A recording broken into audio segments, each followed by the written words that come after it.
Once, on a freezing, snowy Sunday morning, a man named John Eglin decided to stay back from going to church. After all, he was the deacon of that church, so he changed his mind and decided to go to church. He put his boots, hat and coat and walked for about 6 miles to go to this small Methodist church in England.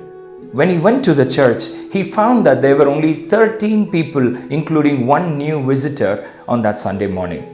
So they all discussed and thought of calling off the service because even the minister who was supposed to preach on that day was snowed in. So they requested John Eglin to preach that Sunday morning. Eglin has never preached in his life.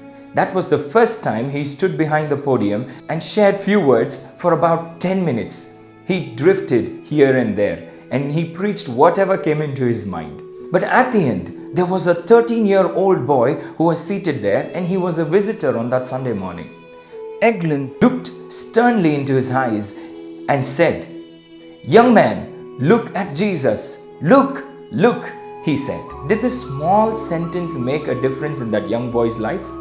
Of course it did, because that young boy later in his writings says that when this man said these words, a cloud lifted in his heart and the darkness left his heart.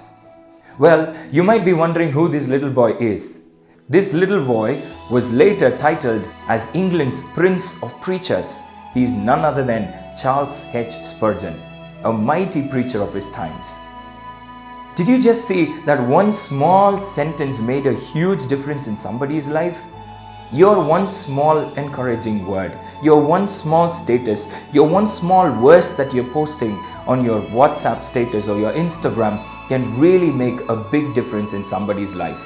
God can use anybody. You don't have to do something big to make a difference. All it takes is the desire to make a difference in somebody's life. Would you please take a moment and share this message to one of your friends to really make a difference in their day?